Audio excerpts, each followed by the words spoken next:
सीताराम पदाम्बुजो मधुपर्न यन्मानसं लीयते। सीताराम गुणावली निशिदिवा यज्जीव्या पीयते।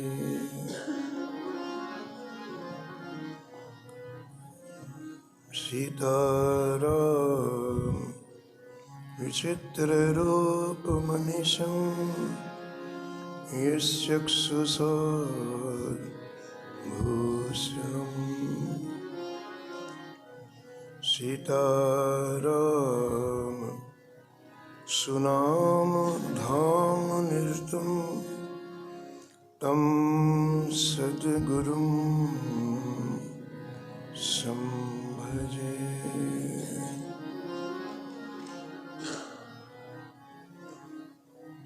नीलाम्बुज श्यामल कोमलांगं सीतासमारोपितवामभागम्।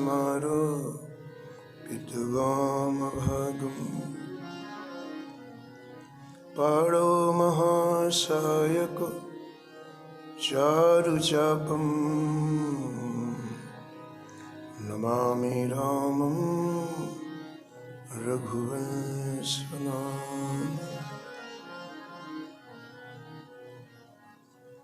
यत्र यत्र रघुनाथ कीर्तनं तत्र तत्र कृतमस्तकाञ्जलिं। वाष्पवारि परिपूर्णलोचनं मारुतिं नमतु राक्षसान्तकं। वाञ्छाकल्पतरुभ्यश्च कृपासिन्धुभ्यैव च पतितानां पावनेभ्यो श्रीवैष्णवेभ्यो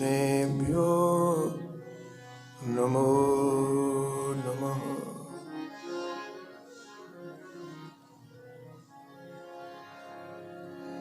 भक्त भक्ति भगवंत गुरु चतुर नाम वपु एक। इनके पद वंदन किए नासत विघ्न। हर जो आय विराजिए कथा सुनहु इतिहास। तुम श्रोता या माल के तुम पद रज तुम पीछे जो रहे श्रोता है रस खान। इनके सकल मनोरथ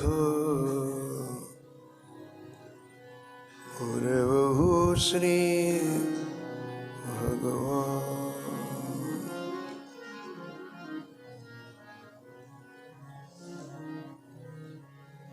राधे राधे गोविंद गोविंद राधे। राधे राधे गोविंद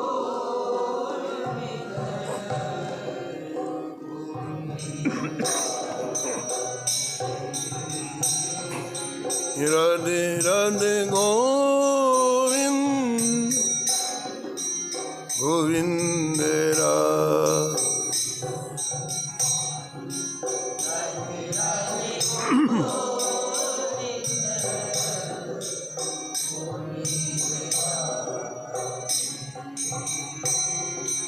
गोविंद राधे बोलो गोपाल राधे।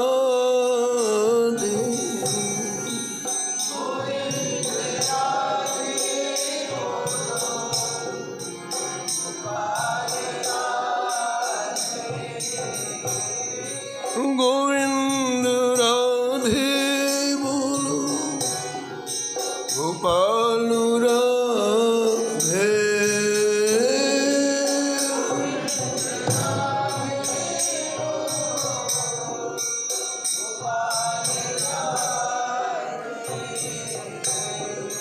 राधे राधे गोविंद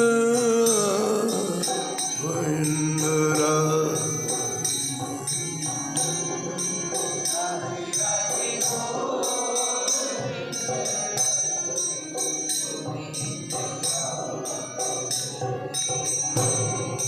राधे राधे गोविंद गोविंद राधे।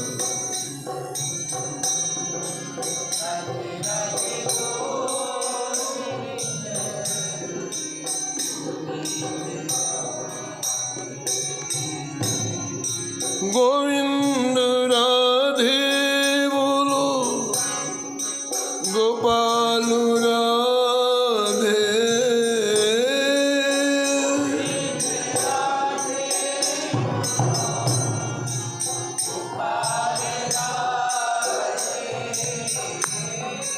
गोविंद राधे बोलो गोपाल राधे।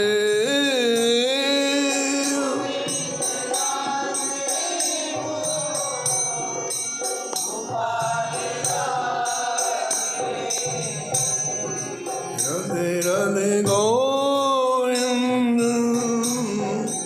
गोविंद राधे।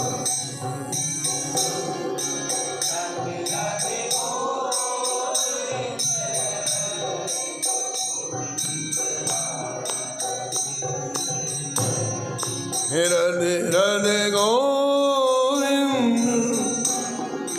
गोविंद राधे।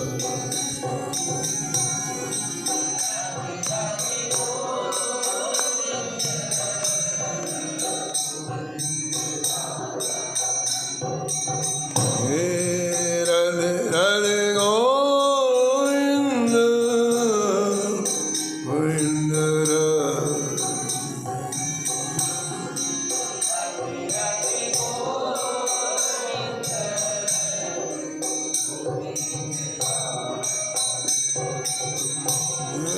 राधे राधे गोविंद गोविंद राधे।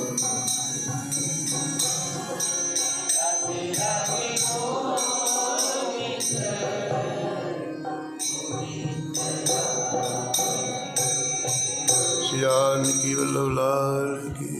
श्री मंगल मूर्ति हनुमान जी महाराज कर श्री भक्तमाल जी की। सब संत भगवान की। श्री स्वामी गुरुदास जी महाराज की। श्री नाभाजी महाराज की। श्री प्रियादास जी महाराज। श्री वृंदावन धाम की। श्री बांके बिहारी लाल की। श्री राधा वल्लभ लाल की। श्री गिरिराज जी महाराज। श्री यमुने महारानी की। श्री राम नाम महाराज की। श्री महाराज जी की जय जय श्री राम।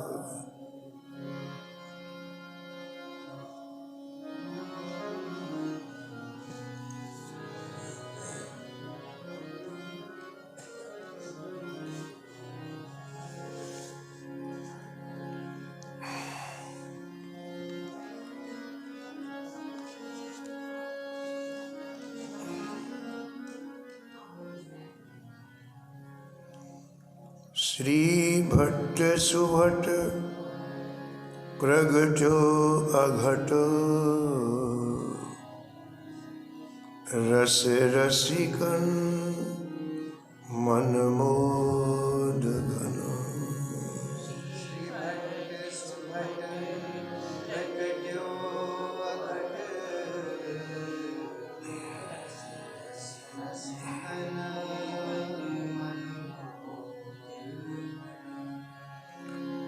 मधुर भाव सम्मिलित ललित लीला सुवलित छवि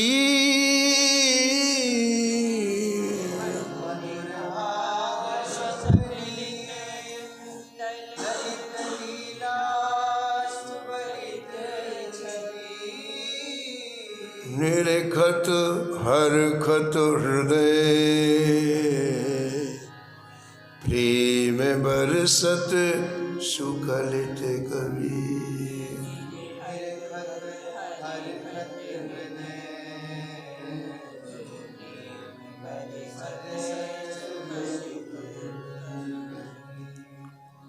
भव निस्तारण हेतु देत दृढ़ भक्ति सवनित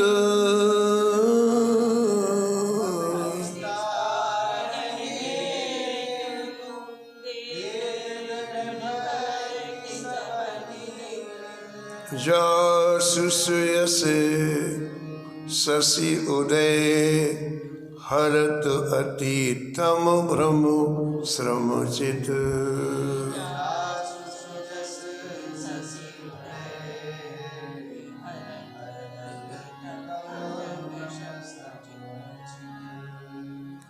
आनंद कंद श्री नंद सुत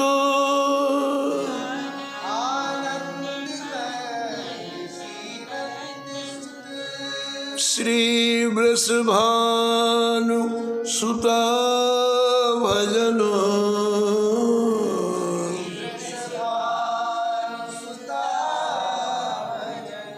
श्री भट्ट सुभट प्रगटो अघटो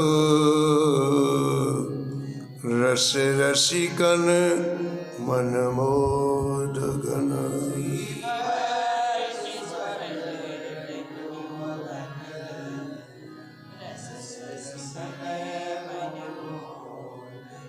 रस रसिकन मन मोद घनो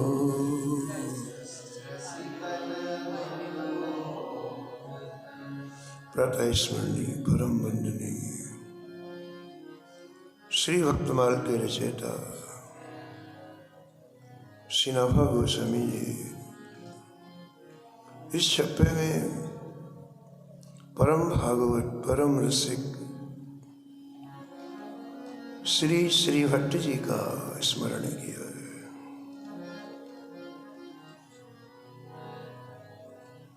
और निष्कर्ष के रूप में कहते हैं कि श्री भट्ट जी महान वीर थे। सुभट जिन्होंने अपार उज्जवल श्रृंगार रस को प्रकट करके दिखाया।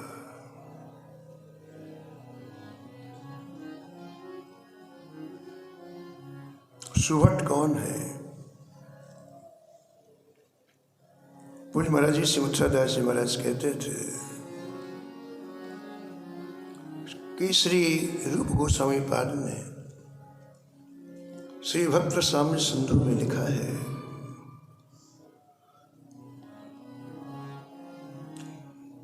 कि जिसने 6 वेगों को जीत लिया वो सुभट।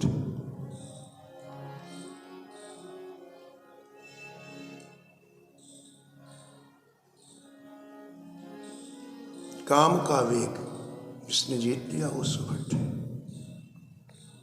जिह्वा का वेग जिसने जीत लिया वो सुभट। जिह्वा के 2 प्रकार हैं। जिह्वा में 2 प्रकार, एक तो वाणी का वेग, एक स्वाद का वेग। कितने लोग अनायास कुछ भी बोलते, किसी को कुछ भी बोल देते, वो अपनी वाणी का वेग रोक नहीं पाते।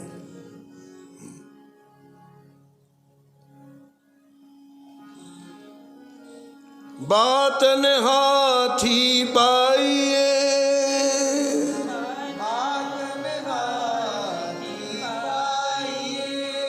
बातन हाथी पाओ,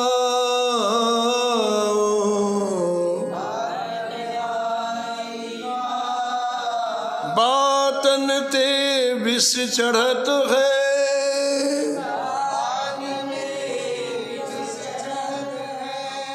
बात से ही सब कुछ है, ये वेग व्यक्ति रोक नहीं पाता है।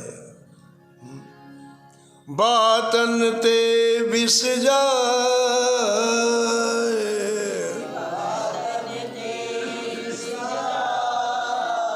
जिसका वाणी में कंट्रोल है, बहुत बड़ी उपलब्धि है जीवन में, उसकी नहीं रोक पाता, कुछ कह देगा।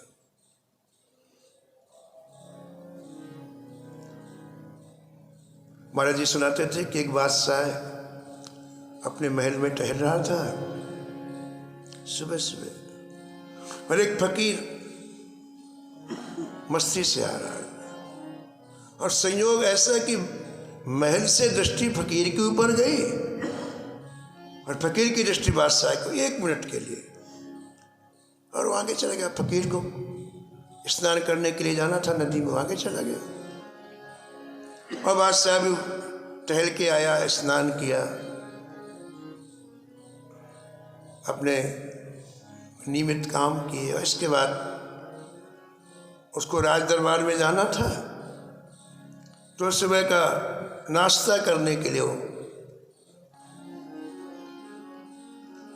रसोइयों को बुलवाया, कुर्सी टेबल में बैठा, गरम गरम नाश्ता लाया रसोइया, अब वो चम्मच डाल करके उसको खाने ही वाला था कि ऊपर से एक छिपकली गिरी। गरम तो था ही, वो छिपकली तड़फड़ा के मर गई, और उसने इस रस को देखा तो उसका मन खट्टा हो गया, वो कुर्सी टेबल से उठ के चला गया, कुछ खाया नहीं। उसको बड़ा दुख लगा, आज मैं किसका मुख देखा सुबह सुबह कि मुझे सुबह का ही नाश्ता हराम हो गया। तो ये कहे कि यार वो फकीर सुबह सुबह दिखाई पड़ा था, अरे इसका मुख इतना खराब कि मेरे को नाश्ता आज। मंत्रियों को बुलाया, मंत्रियों वो फकीर जहां भी मिले उसे हाथी के पैरों के नीचे रौंदवा दो, मेरा फरमान है।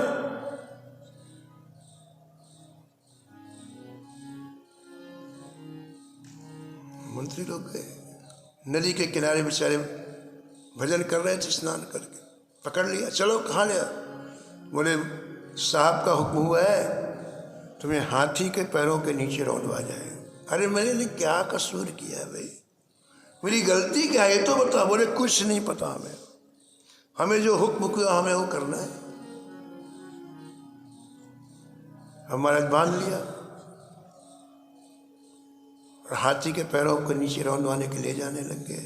फकीर ने कहा कि अंतिम समय उस व्यक्ति की इच्छा पूरी की जाती है, तो मेरी एक इच्छा तो पूरी कर दो। मैं 1 मिनट के लिए बादशाह से मिलना चाहता हूँ, 1 मिनट बस। तो लोग मंत्री लोग गए, बोले हजूर वो कहता है कि मैं 1 मिनट के लिए। बोले बिल्कुल नहीं। मंत्री ने कहा हजूर वैसे तो नियम है कि मरने वाले की इच्छा पूरी की। अच्छा ठीक है, लाओ से दूरी से बात कराना। फकीर आया, फकीर ने कहा कि मुझे किस जुर्म से हाथी के नीचे रौंदा है, मैं तो बोले जानना चाहता हूं। तो बड़े जोर से वो बोला, राजा बोला तेरे श्री के अभागे का मुख मैंने सुबह सुबह देखा, तो मुझे आज सुबह का नाश्ता नसीब नहीं। ऐसा व्यक्ति जिंदा रहने का अधिकारी नहीं है। तो बोले हजूर मेरी बात भी सुन ली जाए, आपने मेरा मुख देखा तो आपको नाश्ता नहीं मिला, और मैंने आपका मुख देखा तो आज हाथी के पैरों के नीचे रौंदवाया। अब देख लो किसका ज्यादा मुख। आपका मुख देखा तो मैं मृत्यु के घाट में पहुंच रहा हूं, अब मेरा मुख देखा तो आप देख लो किसका मुख ज्यादा भागा है। खुश हो गया बादशाह, बोले बिल्कुल ठीक कहता है। बोले ये हाथी नाम में दे दो इसे। बातों का खेल, बातन हाथी पाइए,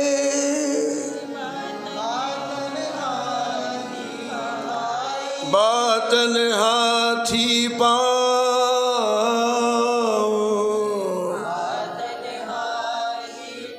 बातन ते विष चढ़त है,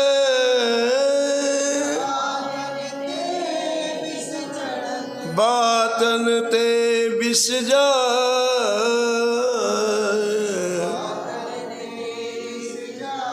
तो सुभट कौन है जो अपनी वाणी के वेग को रोक ले? वो सुभट। एक यहाँ महिला परम भक्त थी, महात्मा थी, तो उनके पास कुछ जिज्ञासु लोग गए और बोले माता जी भजन कैसे हो? तो उन्होंने एक ही बात कही, बोले व्यर्थ का बोलना बंद कर दो, भजन होने लगेगा। व्यर्थ बोलता है व्यक्ति, कोई काम नहीं फिर भी बोलता है, और उससे शरीर की ऊर्जा समाप्त होती है। तो जो वाणी के वेग को रोक लेता है वो सुभट है। और जिह्वा का वेग, अरे राम राम, पूरा जीवन आदमी इसमें लगा, एक खाएंगे एक खाएंगे, पूरा जीवन पूरा धन इसी में लगा देता है, पूरा समय इसी में लगा देता है।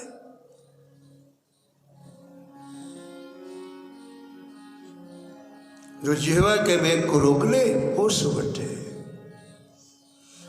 और श्री रूप गोस्वामी पाद जी कहते हैं जो क्रोध के वेग को रोक ले,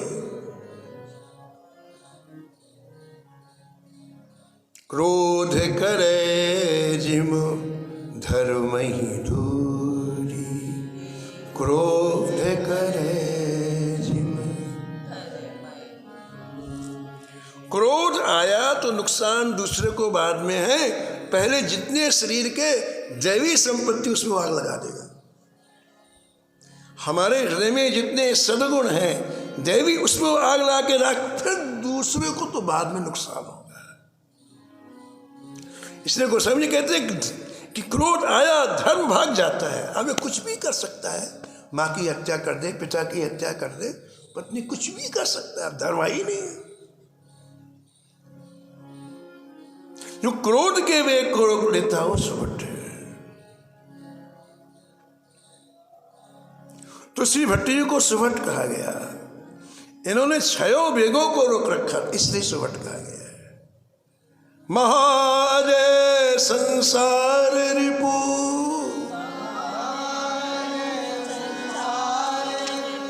जीत सके सो वीर,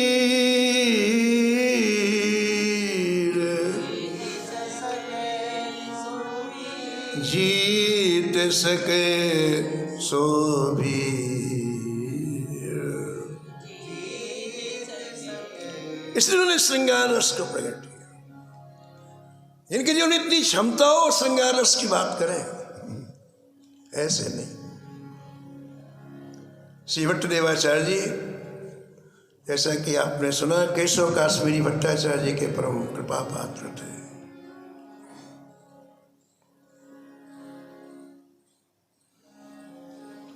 उस समय यवनों का आतंक था चारों तरफ, और यवनों के आतंक कारण सनातन धर्म में शिथिलता आ गई। तत्कालीन लोगों की व्यवस्था अत्यंत ही अनियंत्रित हो गई,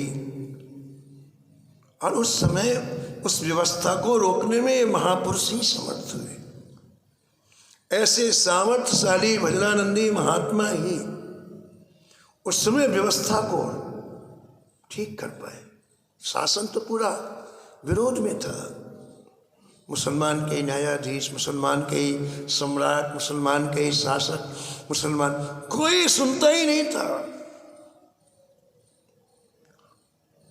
तो उस समय श्री केशव काश्मीरी जी, जो श्री भट्ट देवाचार्य जी के गुरुदेव हैं, उन्हें पूरे जीवन भक्ति, भगवंत और गुरु के महात्मा का प्रतिपादन पैदल यात्रा करके जगह जगह किया है। आपने इसके लिए संपूर्ण भारत का भ्रमण किया है। लोगों को निर्भय बनाया।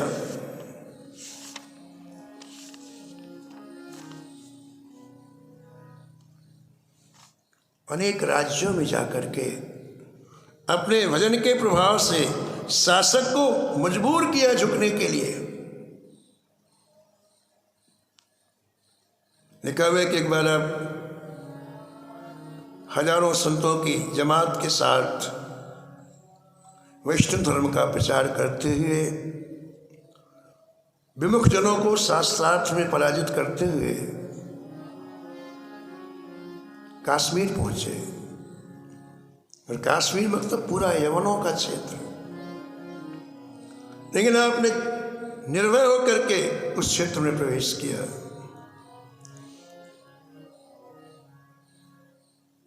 और जहां बादशाह का महल था आसपास बहुत खाली जगह थी, वहां कौन रहे? समीप में ही नदी बह रही थी।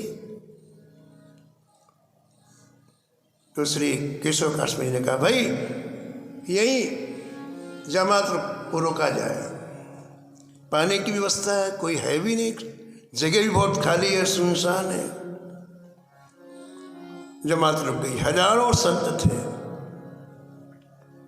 रात्रि में तो किसी को पता नहीं चला, क्योंकि रात्रि में सब सो गए। और प्रातःकाल 3 बजे से सब संत स्नान आदि करके सब अपने अपने नियम में लगे। कोई ठाकुर जी की सेवा पूजा कर रहा है, कोई आरती कर रहा है। और जमात के ठाकुर जी की जब आरती हुई तो जितने संत थे सबने शंख बजाए, सबने घंटे बजाए, सबने घड़ियाल, मानी 1000 संत थे तो 1000 शंख बजे, 1000 घंटे बजे, 1000 घड़ियाल बजे। और इतनी आवाज। अभी बादशाह के महल के पास में उसकी नींद खुल गई। बड़ा गुस्सा हुआ, बड़ा बिगड़ा।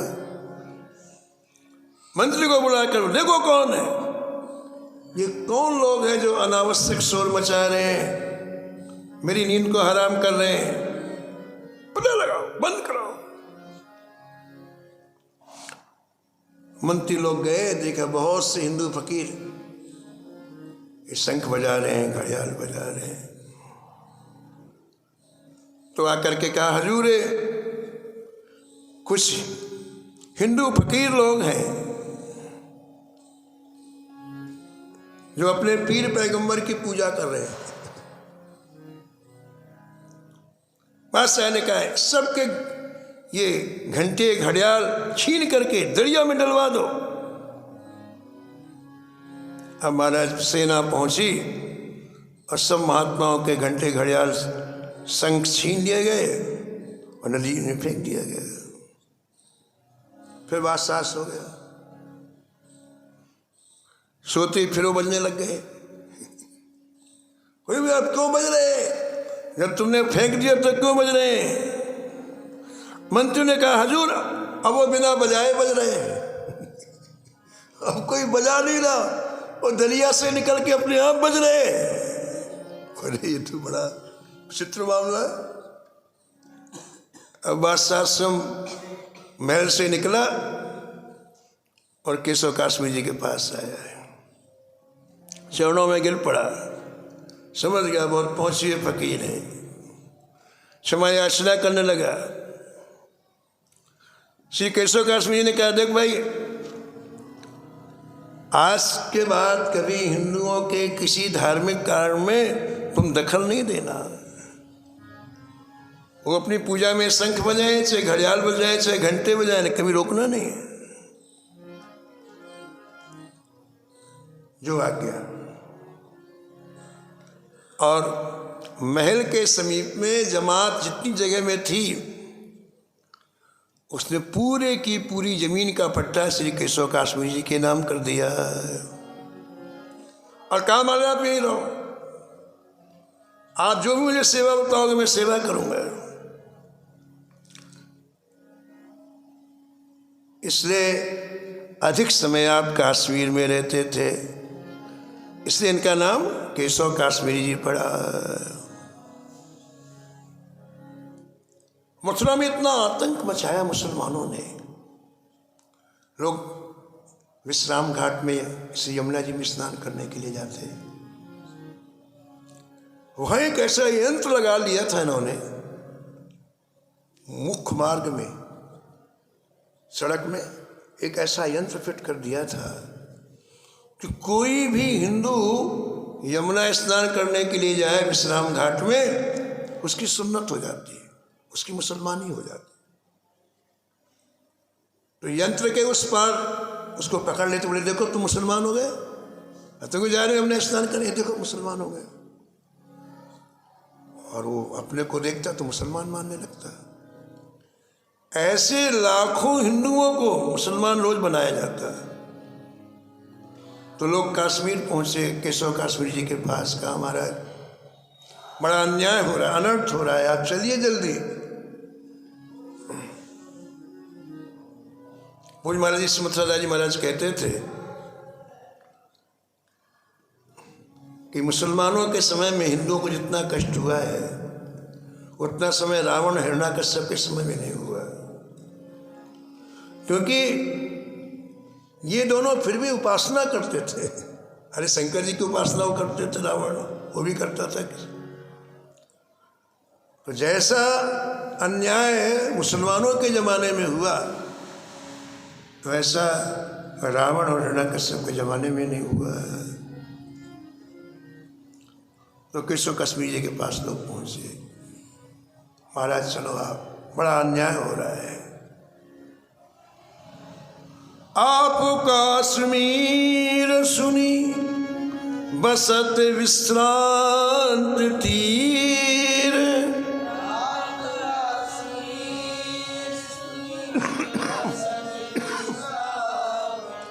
बसत विश्रांत तीर, बसत विश्रांत तीर।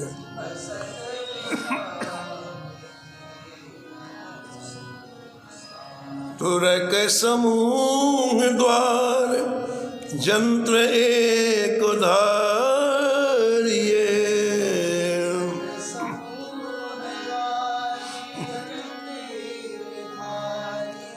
सहज स्वभाव को निकसत आए ताको,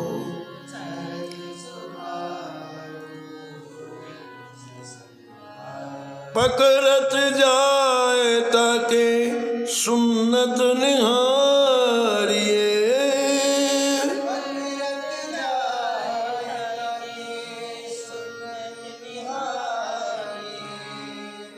बहुत ही ज्यादा हिंदुओं को गिलानी महसूस होने लग गई। केशव काश्मीरी जी को सुदर्शन चक्र की सिद्धि थी। आप कई हजार शिष्यों को लेकर मथुरा आए और हरिनाम लेते हुए उसी यंत्र के नीचे से निकले। उधर मुसलमानों की सेना खड़ी रहती, देखो देखो देखो देखो महाराज आप मुसलमान हो गए। ऐसी पिटाई की, पकड़ पकड़ के पीटा को, और भागे भागे गए नवाब के पास। हजूर तो बहुत खतरनाक है।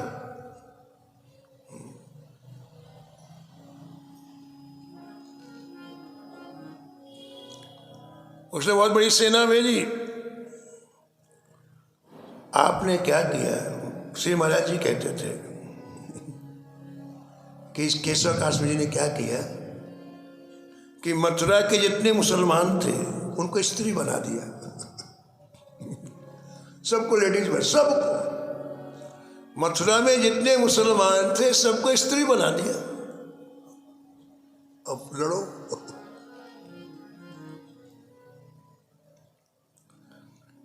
अब जिनके पति थे अब वो स्त्रियां इकट्ठी होकर के श्री केशव काश्मीरी जी के पास आई। अब खूब रोना प्रारंभ किया, महाराज हमें क्षमा कर दो, आप जो कहोगे हम वही करेंगे।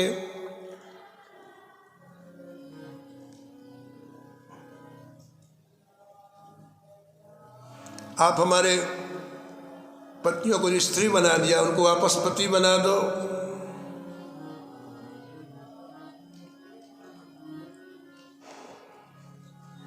केशव काश्मीरी जी ने कहा कि हमारी शर्त स्वीकार करोगे तब तो हो सकता है, नहीं तो नहीं हो सकता है। पहली शर्त है कि आज के बाद कोई हिंदुओं को सताएगा नहीं, और दूसरी शर्त यह है कि जितने मुसलमान हैं सब चोटी रखें।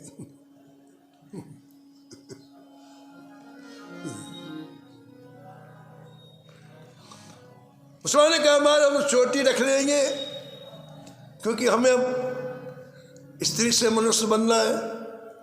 लेकिन महाराज एक बात तो बताओ आप, फिर हमारे बच्चों के विवाह कौन करेगा? मुसलमान लोग तो करेंगे तो हमारे बच्चों के विवाह का क्या होगा? तो हम सिर में चोटी नहीं रखेंगे, टोपी में चोटी रख लेंगे। मुसलमान का जो टोपी लगे उसमें चोटी रखेंगे। और इस तरह से आपने इतने बड़े आतंक को कुछ क्षण में समाप्त कर दिया, इतने प्रभावशाली थे। और जो लाखों हिंदू मुसलमान बन गए तो रोते हुए आए, बोले भाई हम क्या करें? तो केशव काश्मीरी जी ने कहा सब लोग इकट्ठे हो जाओ और राधे श्याम राधे श्याम राधे श्याम राधे श्याम कहते हुए श्री यमुनानंद जी में प्रवेश करो, तुम्हारी चोटी फिर निकल आएगी और मुसलमानी निशान समाप्त हो जाएगा। तो लाखों हिंदू उस समय श्री यमुना जी के जल में प्रवेश किया और सब के सब पुनः वैसे हो गए, चोटी निकल आई हिंदू।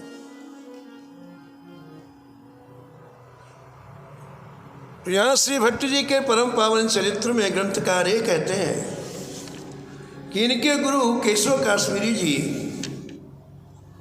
पूरे जीवन समाज को निर्भय बनाने में लगे रहे। अनेक बार भारत की यात्राएं की, इसलिए आपने वैष्णवता का तो खूब प्रचार प्रसार किया, लेकिन अंतिम समय आपके मन में एक बड़ी लालसा थी कि जो ब्रजरस है,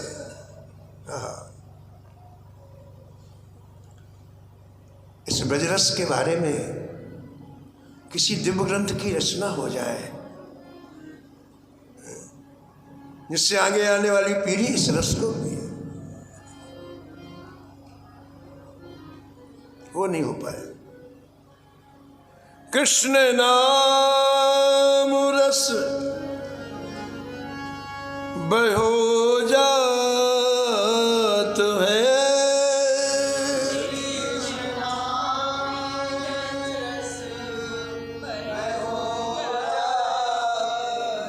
त्रसावंत हुए पीजे मनुआ,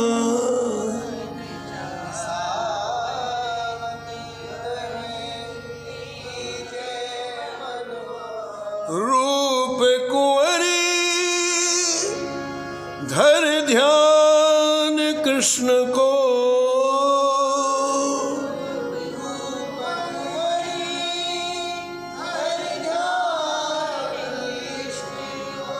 कृष्ण हेतु तन छीजे,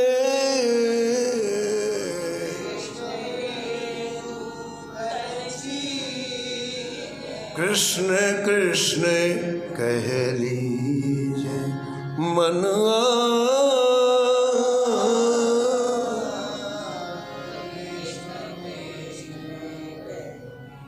ब्रजरस का आस्वादन करके उसकी अभिव्यक्ति के लिए एक दिव्य ग्रंथ की रचना करने का संकल्प श्री केशव काश्मीरी जी के मन में था, वो नहीं कर पाए। उसी कार्य को उनके प्रिय शिष्य श्री भट्ट देवाचार्य जी ने किया। वो कैसे किया, एक कथा आप कल श्रवण करेंगे। समय की मर्यादा में वाणी को यहीं करा।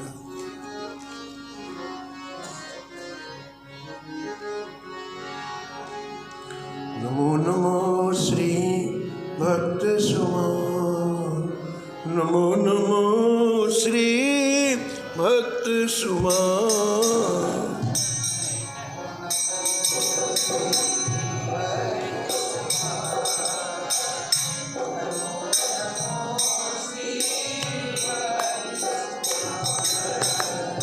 जाके सुनत महात्म नासत और झलकत राधानंदला।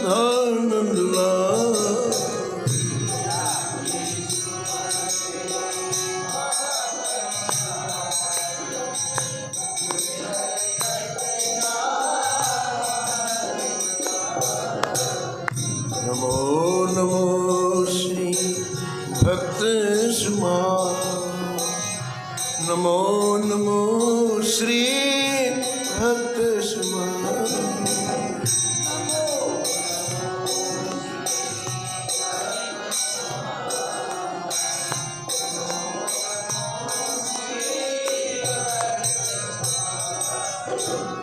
गद गद स्वर पुलकित अंग अंगन लोचन बरसत आसमन जा।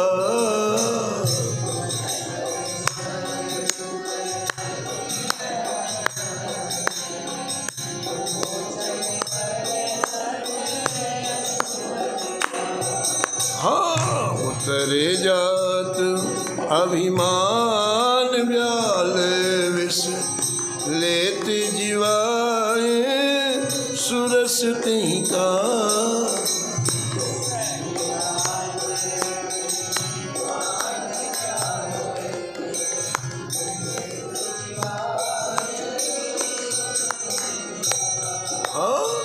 नमो नमो श्री भक्त सुमान।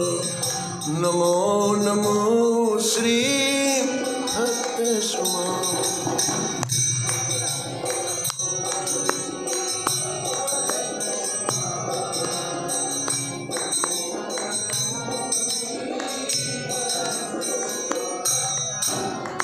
होत प्रीत भरी भक्त जनन सो लेत शीघ्र हटी शरण प्रचार।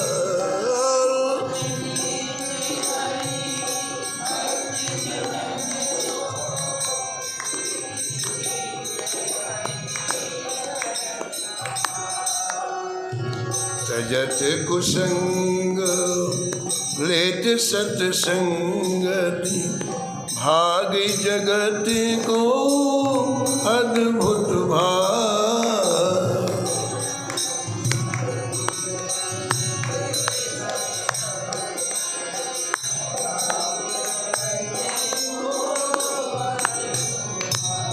जय जय नमो नमो श्री भक्त सुमान। नमो नमो श्री भक्त सुमान।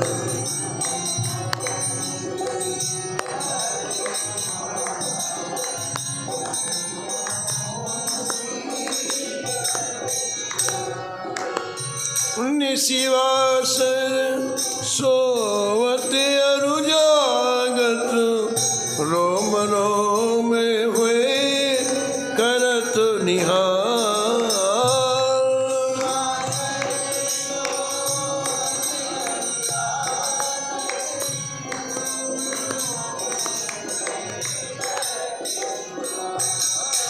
श्री अग्र नारायण दास प्रिया प्रिय प्रगति जीवन रसिक रसा।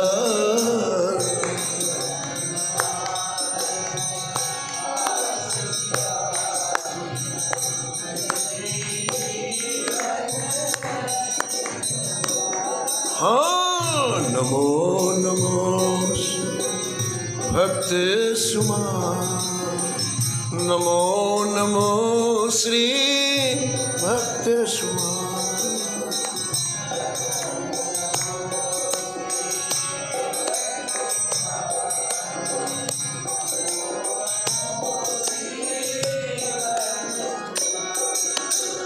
सीताराम सीताराम सीताराम सीताराम सीताराम सीताराम सीताराम सीताराम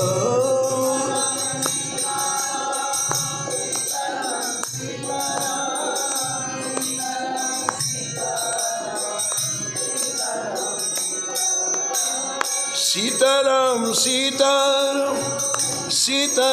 सीताराम सीताराम सीताराम सीताराम सीताराम सीताराम